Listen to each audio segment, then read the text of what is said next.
Hello everyone, exercise 3.1 question number 4 third part. इस question में हमको क्या करना है कि अगर कंसिस्टेंट है तो उसको ग्राफिकली रिप्रेजेंट कीजिए और कंसिस्टेंट नहीं है तो उसको ग्राफिकली रिप्रेजेंट मत कीजिए। यानी सबसे पहले हमको चेक करना होगा कि कंसिस्टेंट ऑब्लिक इनकंसिस्टेंट।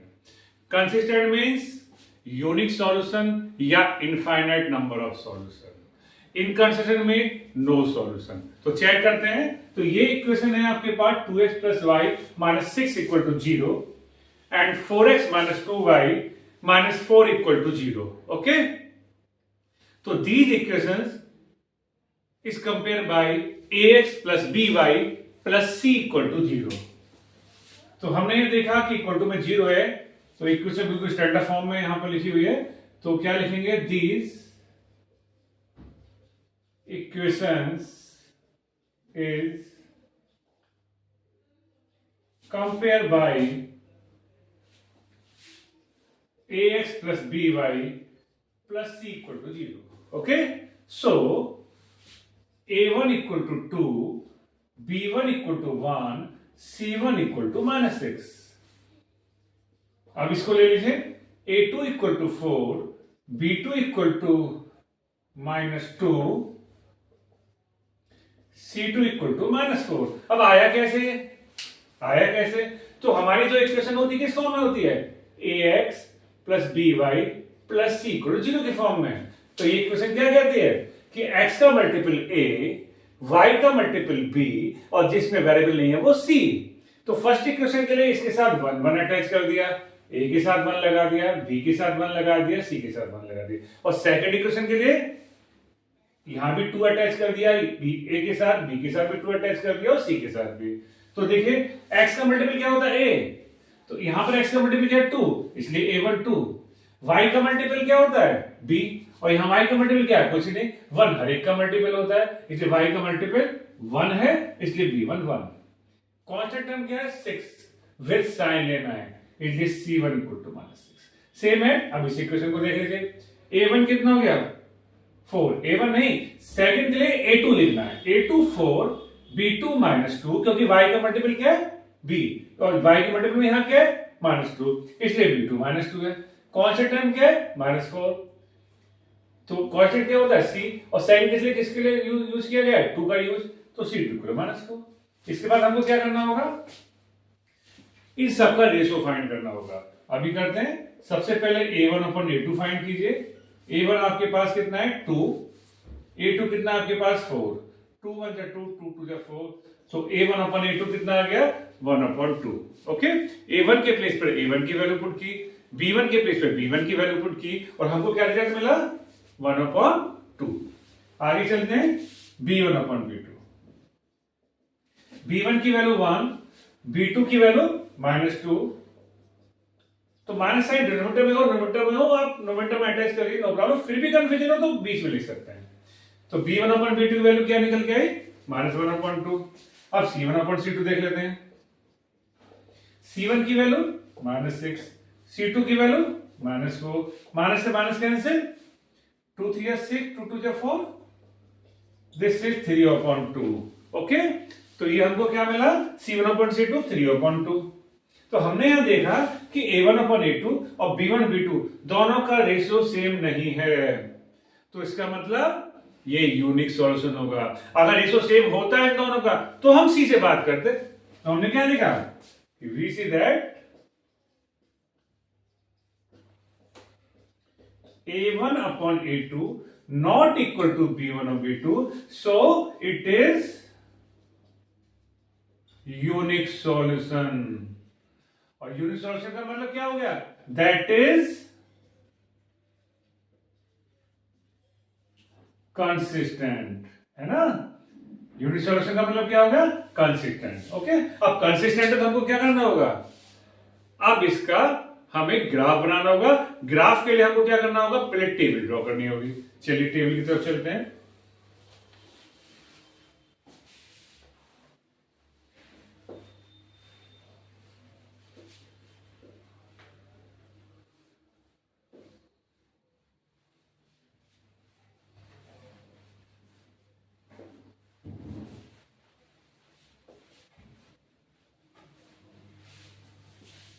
चलिए फर्स्ट टेबल, सबसे पहले फर्स्ट इक्वेशन को ले लेते हैं।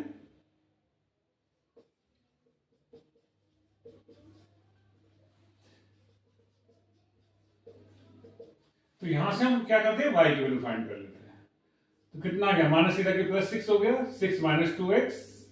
आप चाहो तो x निकाल लीजिए, बट जो इजी लगे वो निकालिएगा, कोई प्रॉब्लम नहीं है। यहां हम टेबल ड्रॉ करेंगे।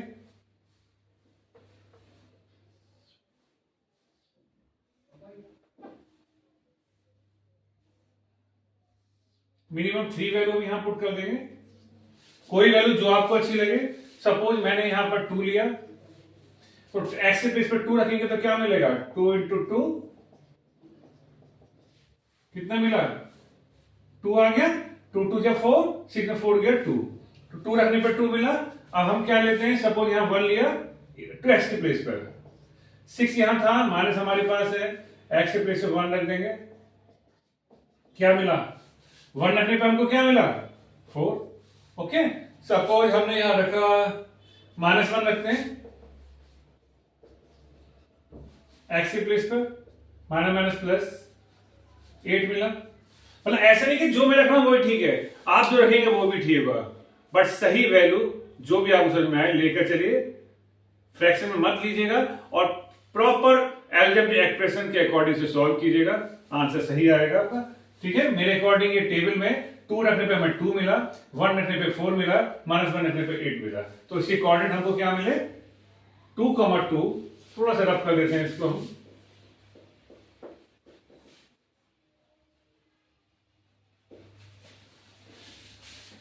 इसके कोऑर्डिनेट हमको मिले 2, 2, 1, 4, -1, 8। ये हमारे फर्स्ट इक्वेशन के कोऑर्डिनेट आ गए। ओके, ठीक है, ये कोऑर्डिनेट ऑलवेज क्या होते हैं, x, y। सेकंड इक्वेशन ले लीजिए,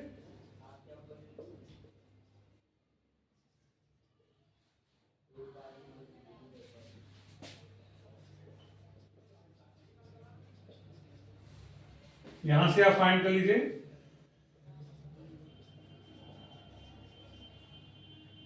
टू कॉमन भी ले सकते हैं, थोड़ा सा इजी हो जाएगा।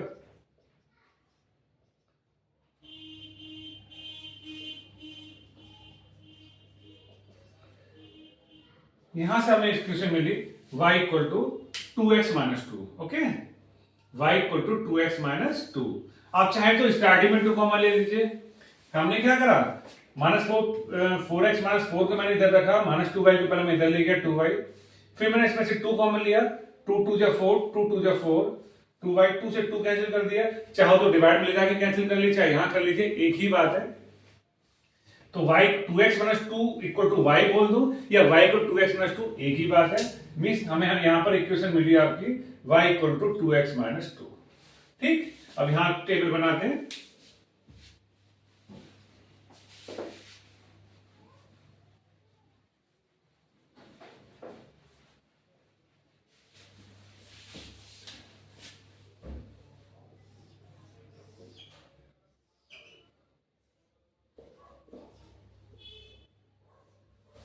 तीन वैल्यू हम यहां ले लेते हैं। सपोज हमने 1 लिया, 1 रख दीजिए हम पर, 2 इंटू 1 माइनस 2 कितना आ गया, 1 रखने पे हमें क्या मिला, 0। ओके, और सपोज हमने क्या लिया, 0 लिया, 0 रख दीजिए, तो x से पहले 0 रखेंगे, 2 इंटू 0 माइनस 2 कितना मिला, ये तो आपका पूरा 0 हो गया, तो 0 माइनस 2 कितना मिला, -2 मिला।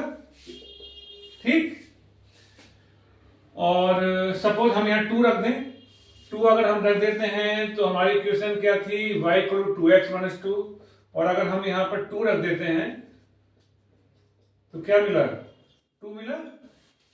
ठीक है, आप कैलकुलेट कर लीजिएगा, ऐसे नहीं कि आपको स्पीडली समझ में ना आ रहा हो इतनी जल्दी कैलकुलेशन, आप रफ कॉपी लीजिएगा, वैल्यू पुट करके देख लीजिएगा, यही आएगा। 1 रखने पे 0 मिलेगा, 0 रखने पे -2 मिलेगा, और 2 रखने पर 2 मिलेगा। तो इसके कोऑर्डिनेट हमको क्या मिलेंगे, 1, 0, 0, -2 और 2, 2। ओके, ये फर्स्ट इक्वेशन के हो गए, ये कोऑर्डिनेट तो आपके फर्स्ट इक्वेशन के हो गए, और ये कोऑर्डिनेट आपके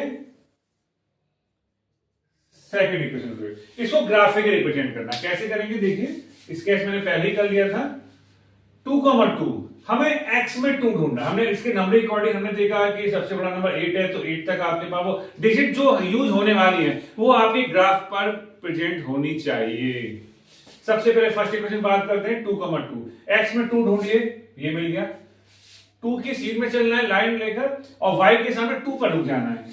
तो यहां पर हम 2 से चले, ये y एक्सिस है, 2 पे रुक गए, तो इस पॉइंट की कोऑर्डिनेट आ गए क्या 2,2। ओके, तो ये जो पॉइंट है आपके पास ये वाला, ये हो गया 2,2। ओके, सेकंड लीजिए 1,4 x में 1 ढूंढिए, ये रहा। y के सामने 4 पे रुकना है, 1 से एक लाइन चली, 4 से एक लाइन चली, तो ये जो कोऑर्डिनेट है ये वाला, ये 1,4 हो गया। साफ साफ आपको दिखाई दे रहा होगा। इसमें देखिए -1,8 x में -1 ढूंढिए, x में -1 ये रहा और +8 है, यानी 1 से एक लाइन चली, 8 से एक लाइन चली, दोनों ने यहां मीट करा और हमें मिला -1,8। ओके, कौन सा पॉइंट, ये वाला -1,8 हमें मिला। ये हमारा पॉइंट मिले 2,2, 1,4 और -1,8। इसको हमने स्केल लगा के ड्रॉ कर दिया, कुछ इस टाइप से लाइन होगी और इसके ऊपर जिस इक्वेशन के कोऑर्डिनेट है उसको हमने मेंशन भी कर दिया, 2x + y - 6 = 0। जो पॉइंट ड्रॉ करने से आपकी लाइन बन रही है वो लाइन को पॉइंट टू पॉइंट ज्वाइन कर लीजिए और लाइन के ऊपर इक्वेशन की लाइन भी लिखिए, जिससे कि बाद में जाके क्या होता है पॉइंट मिक्स हो जाते हैं। क्योंकि आप सेकंड लाइन की कोऑर्डिनेट ड्रॉ करेंगे तो प्रॉब्लम आएगी, फिर पता नहीं लग पाएगा किसके कोऑर्डिनेट कौन से हैं। इसलिए जो पॉइंट ड्रॉ करते जाएं जिस इक्वेशन के, उसको हैंड टू लाइन ड्रॉ कर लीजिए, इक्वेशन का नाम भी लिख दीजिए। सेकंड इक्वेशन के कोऑर्डिनेट लेते हैं 1,0 1 नहीं ये रहा और 0 मतलब y में हमें चलना ही नहीं है, तो 1,0 आपके कोऑर्डिनेट आ गए, कोऑर्डिनेट हो गए 1,0। सेकंड कोऑर्डिनेट है 0,-2, 0 ये रहा, यानी y हमें x में नहीं चलना, सिर्फ y में -2 चलना है, तो 0 सीध में -2 पे चले, सर्किल बनाया, इसके सामने कोऑर्डिनेट लिख दिए। थर्ड है 2,2 x में 2 ये रहा, 2,2 ये पहले भी कोऑर्डिनेट आए थे, हमने ड्रॉ कर दिया और इन 3 पॉइंट को हमने लाइन ड्रॉ कर दी स्केल लगाकर, ठीक है, और इसके ऊपर लाइन के ऊपर इक्वेशन का नाम भी लिख दिया जो ओरिजिनल इक्वेशन थी 4x - 2y - 4 = 0। ओके, दोनों लाइन को हमने देखा कि इस पॉइंट पे मीट कर रहे हैं, जब आप मिलाएंगे तो कहीं ना कहीं यूनिक सॉल्यूशन है। देखिए यूनिक सॉल्यूशन है तो इंटरसेक्ट तो करेंगे ही एक पॉइंट पे। इनफाइनाइट होते तो दोनों पॉइंट, दोनों इक्वेशन के कोऑर्डिनेट एक ही लाइन पर होते। फिलहाल यूनिक मतलब 2 लाइन इंटरसेक्ट जरूर करेंगे। यहां मीट करा, यहां हमारे कोऑर्डिनेट क्या है, किस पॉइंट में मीट करा 2,2, तो correct solution of given equation is 2,2। ठीक है, तो उसने कहा था कि हमें ग्राफिकली बताइए, इसको प्रेजेंट करके दिखाइए, तो 2,2। अगर ये हमसे कहता कि इसका सॉल्यूशन फाइंड कीजिए तो इसका सॉल्यूशन आता है 2,2। ठीक है, तो इस इक्वेशन के सॉल्यूशन क्या निकल के आए 2,2।